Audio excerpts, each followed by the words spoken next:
Welcome back to drama tour. Dramas ഇഷ്ടപ്പെടുന്നവരാണ് നിങ്ങളെങ്കിൽ തീർച്ചയായും ഈ ചാനൽ സബ്സ്ക്രൈബ് ചെയ്യുക. താങ്ക്സ് എന്നെ കാണിച്ചുകൊണ്ടാണ് മിസ്പ്ലേസ്മെൻറ്റിൻ്റെ 15ാമത്തെ എപ്പിസോഡ് ആരംഭിക്കുന്നത്. കഥ പറഞ്ഞു തുടങ്ങുന്നതിന് മുന്നേ മറ്റൊരു കാര്യം പറയാം. ഈ ചാനലിലെ വീഡിയോസ് ആദ്യമായി കാണുന്നവരാണ് നിങ്ങളെങ്കിൽ ഈ ചാനൽ ഒന്ന് സബ്സ്ക്രൈബും കൂടെ ചെയ്തേക്കണേ. മിസ്പ്ലേസ്മെൻറ്റ് എന്ന ചൈനീസ് ഡ്രാമയുടെ ഇതുവരെയുള്ള എല്ലാ എപ്പിസോഡ്സിൻ്റെയും ലിങ്ക് ഞാൻ ഡിസ്ക്രിപ്ഷൻ ബോക്സിൽ പ്ലേലിസ്റ്റായിട്ട് കൊടുത്തിട്ടുണ്ട്. അത് കാണാത്തവരാണെങ്കിൽ ഒന്ന് കണ്ടു നോക്കിയിട്ട് ഇഷ്ടപ്പെട്ട് കഴിഞ്ഞാൽ ലൈക്ക് ചെയ്ത് സപ്പോർട്ട് ചെയ്യണേ. അതുമാത്രമല്ല, ഡ്രാമ സജഷൻസ് ഉണ്ടെങ്കിൽ അതും കമൻറ്റ് ബോക്സിൽ പറഞ്ഞോളൂ കേട്ടോ. അപ്പോൾ നമുക്കിനി ഈ കഥ തുടങ്ങാം അല്ലേ. ടാൻസിന് ഇങ്ങനെ ഓർഫനേജിൻ്റെ ഷെൽഫിലൊക്കെ തിരഞ്ഞാണ് ഷിയാക്യുവിനെയും വാൻവാനെയും അഡോപ്ഷനെ സംബന്ധിച്ചിട്ടുള്ള എന്തെങ്കിലും രേഖകൾ അവിടെ ഉണ്ടോ എന്നുള്ളത്. അപ്പോൾ തിരഞ്ഞു നോക്കിയപ്പോൾ അവന് രേഖകൾ കിട്ടിയിട്ട് അത് വായിച്ച് നോക്കുന്നതിൻ്റെ ഇടയിലാണ് മാനേജർ വാങ്ങിൻ്റെയും കൂട്ടരുടെയും സൗണ്ട് കേട്ടത്. അപ്പോൾ അവൻ എന്ത് ചെയ്തു, വേഗം ആ പേപ്പേഴ്സൊക്കെ എടുത്ത് വായിലിട്ട് ചുരുട്ടി കൂട്ടിയിട്ട് അകത്താക്കാൻ ശ്രമിക്കുകയാണ്. അപ്പോൾ അതിൻ്റെ ഇടയിൽ മാനേജർ വാങ്ങി ഉള്ളിലേക്ക് വന്നിട്ട് ബാക്കിയുള്ളവരുടെ കൂടെ സെർച്ച് ചെയ്യാൻ പറയുന്നുണ്ട്. ഇവൻ എന്താ ഈ കഴിക്കുന്നത് എന്ന് എൻ്റെ അടുത്ത് ചോദിക്കുമ്പോൾ ടാങ്സൻ എന്ത് പറയും, ഈ കയ്യിലുള്ള ഒരു ഫുഡ് ഐറ്റം ഉണ്ട്, ഡംപ്ലിംഗ് പോലത്തെ ഒരു റൗണ്ട് ഷേപ്പിലുള്ള ഫുഡ് ഐറ്റം ഉണ്ട്, ഇത് കാണിച്ചിട്ട് ഇതാ കഴിക്കുന്നത്, എന്താ വേണോ എന്നുള്ള മട്ടിലുള്ള ആംഗ്യം കാണിക്കും. അപ്പോൾ മാനേജർ വാങ്ങ് അത് ഓക്കെ എന്ന് പറഞ്ഞിട്ട് പോയി. അപ്പോൾ ടാങ്സൻ ഇങ്ങനെ മനസ്സിൽ വിചാരിക്കുകയാണ്, നമ്മുടെ ഗുരുനാഥൻ നമുക്ക് പേപ്പർ ഒഴുങ്ങിക്കഴിഞ്ഞാൽ മരിക്കും എന്നുള്ള കാര്യം പറഞ്ഞു തന്നില്ലല്ലോ എന്ന്. അപ്പോൾ അവരവിടെയൊക്കെ തരണമെന്നുണ്ടെങ്കിൽ അവർക്ക് പേപ്പേഴ്സ് ഒന്നും കിട്ടിയില്ല കേട്ടോ. എങ്ങനെ കിട്ടാനാ, അതൊക്കെ നമ്മുടെ ടാങ്സൻ വായിലാക്കിയില്ലേ. അടുത്ത സീനിൽ കാണിക്കുന്നത് ഷിയാക്യുവിനെയാണ്. ഷിയാക്യു ആൺകിട്ടെ റൂമിൽ എല്ലാം വാരി വലിച്ചിട്ട് നിലത്ത് കിടക്കുകയാണ്. അപ്പോൾ എന്താ സംഭവം എന്നറിയില്ല. ഡോറ് തുറന്നിട്ട് വാൻ ഉള്ളിലേക്ക് വരുമ്പോൾ ഇവിടെ ഇങ്ങനെ കിടക്കുന്ന കാണും.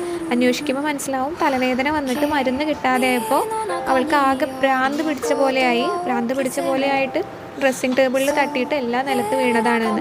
അപ്പോൾ അവൾക്കുള്ള മരുന്നുമായിട്ട് ഡോറ് തുറന്നിട്ട് മാനേജർ വാങ്ങി വരും കേട്ടോ. ഷിയാക്യുവിനോട് വാൻ പറയുന്നുണ്ട് അത് കുടിക്കരുതെന്ന്. പക്ഷെ അവൾക്കാണെങ്കിൽ മരുന്നില്ലാതെ പറ്റൂല. അപ്പോൾ ഇവൾ വേഗം മരുന്ന് വാങ്ങിച്ച് കുടിച്ചിട്ട് കുറച്ച് കുടിച്ച് കഴിയുമ്പോൾ അവൾ നിലത്ത് വീഴും. അപ്പോൾ പിന്നെ അവളെ കുടിക്കൽ നിർത്തിയിട്ട് നേരെ ബെഡിൽ പോയിട്ട് കിടക്കും. അപ്പോൾ ഷിയാക്യുവിൻ്റെ അടുത്ത് കാര്യങ്ങൾ അവതരിപ്പിക്കണമെന്നുണ്ടെങ്കിൽ ഈ മാനേജർ വാങ്ങ് ഇവിടെ ഉണ്ടാവാൻ പാടില്ല. അപ്പോൾ വാൻ എന്ത് ചെയ്യും, ഷിയാക്യു നൈറ്റ് ഡ്രസ്സിലാണ്, നിങ്ങളിവിടെ നിൽക്കുന്നത് ഉചിതമല്ല എന്ന് പറഞ്ഞിട്ട് മാനേജർ വാങ്ങിനെ പിടിച്ച് പുറത്താക്കുക ഇൻ ദ സെൻസ് അയാളുടെ അടുത്ത് ഇങ്ങനെ പറയുമ്പോൾ ആൾ തന്നെ പോകുമല്ലോ. അയാൾ പുറത്തേക്ക് പോയതിന് ശേഷം വാൻ ഇങ്ങനെ ഷിയാക്യുവിനോട് പറയും, ഈ മരുന്ന് നന്നല്ല, ഇത് നമുക്ക് ദൂഷ്യഫലങ്ങളാണ് ചെയ്യുന്നത് എന്നൊക്കെ, ഇതിൽ നിന്ന് നിന്നെ എത്രയും പെട്ടെന്ന് രക്ഷപ്പെടുത്തണം, നിന്നെ ഇവിടുന്ന് ഞാൻ മാറ്റാം എന്നൊക്കെ ഇങ്ങനെ പറയുമ്പോൾ ഇവളുടെ ഒരു തോഴി ഉണ്ടായിരുന്നു, ഓർക്കുന്നില്ലേ, കിങ്സ്യു എന്നാണ് കേട്ടോ അവളുടെ പേര്. അവളെക്കുറിച്ച് ചോദിക്കുകയാണ്. അപ്പോൾ വാൻ അവളോട് പറയും, കിങ്സ്യുവിനെ ഞാനൊരു ദൗത്യം ഏൽപ്പിച്ചിട്ടുണ്ട് എന്ന്. അപ്പോൾ തിരിച്ച് ഷിയാക്കി പറയും, അത് നല്ലതാണ്, അവൾ വിശ്വസ്തയാണ്, അവളെ എന്തും വിശ്വസിച്ച് ഏൽപ്പിക്കാം, അതുകൊണ്ട് പ്രശ്നമില്ല എന്നൊക്കെ ഇങ്ങനെ പറയും. ഷിയാക്യുവിനെ കൊട്ടാരത്തിൽ നിന്ന് മാറ്റുന്ന കാര്യം പറയുമ്പോൾ ഷിയാക്യു പറയുന്നുണ്ട്, നീ നിൻ്റെ ജീവിതം വഴി നൽകി എന്നെ രക്ഷിക്കേണ്ട കാര്യമൊന്നുമില്ല, ഞാൻ ഗർഭിണിയാണെന്ന്. ഇത് കേൾക്കുമ്പോൾ തന്നെ നമ്മുടെ വാൻ ആകെ എന്തോ പോലെ ആവും കേട്ടോ. അവൾ സഹോദരിയെ രക്ഷിക്കാനാണ് ശ്രമിക്കുന്നത്, അപ്പോഴാണ് അവൾ ഗർഭിണിയാണെന്നും കൂടെ പറയുന്നത്. അപ്പോൾ ഇനി എങ്ങനെ ഇവിടെ മാറ്റുന്നൊക്കെ സംശയം, കാരണം ഇവിടെ ടാങ്സൻ ഡോക്ടറാണല്ലോ, ഡോക്ടറുടെ അടുത്ത് പോയിട്ട് ചോദിക്കും ഗർഭിണികൾക്ക് യാത്ര ചെയ്യാൻ പാടുമെന്ന്. അപ്പോൾ ടാങ്സൻ വിചാരിക്കും എന്താ വാനാണ് ഗർഭിണി, എന്നിട്ട് അവൻ വൃത്തിയായിട്ടവൻ സെങ്കാവോ എന്നൊക്കെ പറഞ്ഞിട്ട് അവരെങ്ങനെ ഓരോന്ന് പറയും. അപ്പോൾ ഇവൾ പറയും, ഞാൻ ഗർഭിണികൾക്ക് യാത്ര ചെയ്യാൻ പാടുമെന്ന് മാത്രമേ ചോദിച്ചിട്ടുള്ളൂ, ആരാണ് ഗർഭിണി എന്ന് പറഞ്ഞില്ലല്ലോ എന്ന്. അപ്പോൾ ടാങ്സൻ പറയും, ഗർഭിണികൾക്ക് യാത്ര ചെയ്തുകൂടാ എന്നൊക്കെ അങ്ങനെ പറയും. അപ്പം വീണ്ടും ഇങ്ങനെ ഓരോന്ന് കുത്തി ചോദിക്കുമ്പോൾ ഈ വാൻ എന്ത് ചെയ്യും, അവിടെ നിന്ന് എണീച്ച് പോകാൻ ഒരുങ്ങുമ്പോഴാണ് യുവാൻ നമ്മുടെ ഇൻഹെങ്ങിനുള്ള മരുന്ന് വാങ്ങാൻ അവിടേക്ക് വരുന്നത്. അപ്പോൾ ഇൻഹെങ്ങിനുള്ള മരുന്നെന്ന് കേട്ടപ്പോൾ തന്നെ വാൻ ഉറപ്പായി ഇൻഹെങ് ജീവനോടെ ഉണ്ടെന്ന്. ഹാവു രക്ഷപ്പെട്ടു, ഇൻഹെങ് ജീവനോടെ ഉണ്ടല്ലോ, ഇൻഹെങ്ങിനെ കുറിച്ച് എന്തെങ്കിലും അറിയാൻ പറ്റിയെന്നുള്ള ആശ്വാസത്തിലാണ് കേട്ടോ വാൻ. എന്നിട്ട് അവൾ യുവാനോട് നന്ദി പറയും. അപ്പോൾ അവൾക്ക് മനസ്സിലാവില്ല ഇവളെങ്ങനെ എന്നോട് ടാങ്ക്സ് പറയണമെന്ന്.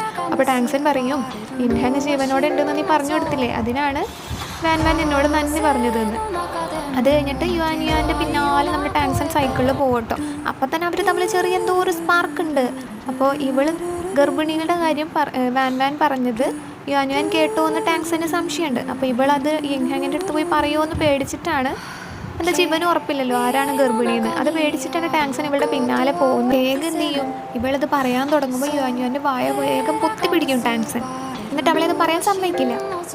ഇൻഹെങ് കാറിലേക്ക് കയറുന്നതിന് തൊട്ട് മുന്നേ യുവാൻ പറയൂട്ടോ, ആ സ്ത്രീ സെങ്കാവോൻ്റെ കുട്ടിയെ വെച്ച് ഗർഭിണിയാണെന്ന്. അപ്പോൾ പെട്ടെന്ന് ഇൻഹെങ് ഒന്ന് സ്തംഭിച്ച് നിന്നു. പക്ഷെ പറയും, ചെറുപ്പം തൊട്ടന്നെ നിനക്ക് നീ ആഗ്രഹിച്ചതൊക്കെ കിട്ടി, പക്ഷെ എൻ്റെ കാര്യത്തിൽ മാത്രമല്ല അത് സത്യമാവാഞ്ഞത്, നിനക്ക് ഒരിക്കലും എന്നെ കിട്ടാൻ പോകുന്നില്ല, ഇതുവരെ എനിക്ക് ചെയ്തു തന്ന എല്ലാ ഉപകാരത്തിനും നന്ദി എന്നൊക്കെ പറഞ്ഞ് ഇൻഹെങ് വണ്ടിയിൽ കയറി പോകുമ്പോൾ അവൾക്ക് ആകെ സങ്കടമാവും കേട്ടോ. ഇൻഹെങ് ഇങ്ങനെ പറയുമ്പോൾ യുവാനും ഭയങ്കര വിഷമാവും കേട്ടോ. എന്നിട്ട് അവൾ കരയാൻ തുടങ്ങും. അവൾ കരയുമ്പോൾ ടാങ്സൻ അവളെ ആശ്വസിപ്പിക്കും. അപ്പോൾ ടാങ്സൻ്റെ മേത്ത് ചാരിയിട്ട് ഇവളിങ്ങനെ കിടന്ന് കരയും. എന്നിട്ട് അവൾ അവളോട് അവൻ പറയും ആ സ്ത്രീയല്ല ഗർഭിണിയെന്ന്. പക്ഷെ അപ്പോൾ അവൾക്ക് സന്തോഷമാവുകയാണ് ചെയ്യുക. സാധാരണ അങ്ങനെ ഒരു ന്യൂസ് കേട്ട് കഴിഞ്ഞാൽ അവൾ ദേഷ്യപ്പെടുകയല്ലേ ചെയ്യേണ്ടത്, അവൾക്ക് വിഷമമാവുകയാണ് ചെയ്യേണ്ടത്. പക്ഷെ അവൾക്ക് സന്തോഷമാവുകയാണ് ചെയ്തത്. സന്തോഷിക്കുന്ന കണ്ടപ്പോൾ ടാങ്സൺ അവളോട് ചോദിക്കും, ഞാൻ വിചാരിച്ചത് നീ ദേഷ്യപ്പെടുന്നതാണ്, നീ എന്താ ഇങ്ങനെ സന്തോഷമായിട്ടിരിക്കുന്നത്, നീ ഹാപ്പി ആണല്ലോ എന്ന് ചോദിക്കുമ്പോൾ അവൾ പറയും, അപ്പോൾ ഇൻഹെങ്ങിന് ഇനിയും ഒരു ചാൻസ് ഉണ്ടല്ലോ, എനിക്ക് എൻ്റെ ചാൻസ് നഷ്ടപ്പെട്ടു, ഇൻഹെങ്ങിന് ഇനി ഒരു ചാൻസും കൂടെ ഉണ്ടല്ലോ എന്ന് പറഞ്ഞ് അവളിങ്ങനെ സെൻറ്റി അടിച്ച് നിൽക്കുമ്പോൾ ടാങ്സൺ അവൾക്ക് ഭക്ഷണം വാങ്ങിച്ചു തരാമെന്ന് പറഞ്ഞ് അവർ രണ്ടാളും കൂടെ സൈക്കിളിൽ അങ്ങനെ പോകും. അതൊരു കെമിസ്ട്രി ഓൾറെഡി വർക്കൗട്ടായി തുടങ്ങി. അപ്പോൾ അവരെന്നെ ആയിരിക്കും അല്ലേ ഇനി ഒന്നിക്കാൻ പോകുന്നത്. വാൻമാൻ ഡോക്ടറെ കാണാൻ പോയതും മരുന്ന് വാങ്ങിയതും എല്ലാം മാനേജർ വാങ്ങും, മാസ്റ്റർ ഇന്നും അറിഞ്ഞു. അത് കഴിഞ്ഞിട്ട് അവളെ ചോദ്യം ചെയ്യുകയാണ്. അവളെ ചോദ്യം ചെയ്യുമ്പോൾ അത് ഫുള്ള് മരുന്നാണ്. നീ എന്തിനാ ഡോക്ടറെ കാണാൻ പോയെന്ന് ചോദിക്കുമ്പോൾ വാൻമാൻ പറയുകയാണ്, എനിക്ക് കോൾഡ് വന്നു, അതുകൊണ്ട് ഞാൻ ഡോക്ടറെ കാണാൻ പോയതാണെന്ന്. ഇതെല്ലാം കേട്ട് ഷിയാക്കി നിൽക്കുന്നുണ്ട് കേട്ടോ. ഇനിയിപ്പോൾ എന്താ ചെയ്യുക, ഒന്നും ചെയ്യാൻ പറ്റില്ലല്ലോ, ഇൻ ഫാമിലിയുടെ പവർ ഭയങ്കരം തന്നെ, ഇനിയിപ്പോൾ അവൾക്ക് രക്ഷപ്പെടാനും പറ്റില്ല, ഞാനിനി ഈ കുട്ടീനെ വെച്ചുകൊണ്ടിരുന്നേ പറ്റുള്ളൂ എന്നൊക്കെ ഇങ്ങനെ ഷിയാക്കി മനസ്സിലിങ്ങനെ വിചാരിച്ച് ഒളിഞ്ഞു നിന്ന് കേൾക്കുന്നുണ്ട് ഇതെല്ലാതും. വാൻമാൻ്റെ ഈ പ്രവൃത്തിയിലൊക്കെ സംശയം തോന്നിയിട്ട് മാസ്റ്റർ ഇൻ മാനേജർ വാനിനോട് പറയുന്നുണ്ട്, ഈ വാൻമാൻ ആരാണ് ശരിക്കും എന്നുള്ളത് കണ്ടുപിടിക്കണമെന്ന്. മാനേജർ വാൻമാനെ ചാട്ടവാറുകൊണ്ട് അടിക്കാൻ ഒരുങ്ങുമ്പോഴാണ് കേട്ടോ ആരോ നടന്നു വരികയാണ്. രൂപം ബാക്കിൽ നിന്ന് കാണുമ്പോൾ നമുക്ക് ഇൻഹെങ്ങാന്ന് തോന്നും. അതെ, ഇൻഹെങ് തന്നെയാണ് വന്നത്. എന്നിട്ട് ഇൻഹെങ്ങിനെ മനസ്സിൽ പറയാണ്, വാൻമാൻ ഞാൻ തിരിച്ചു വന്നു നിനക്ക് വേണ്ടിയെന്ന് ഇൻഹെങ് മനസ്സിൽ പറഞ്ഞുകൊണ്ട് ആ നടന്നു വരുന്ന സീനിലാണ് ഈ എപ്പിസോഡ് അവസാനിക്കുന്നത്. ഇനി എന്താണ് സംഭവിക്കുന്നതെന്ന് അറിയണ്ടേ? അതറിയാൻ അടുത്ത വീഡിയോ വരെ കാത്തിരിക്കുക. ഇത്തരം വീഡിയോസ് ഇഷ്ടപ്പെടുന്നവരാണ് നിങ്ങളെങ്കിൽ തീർച്ചയായും ഈ ചാനൽ സബ്സ്ക്രൈബ് ചെയ്യുക. Thank you for watching.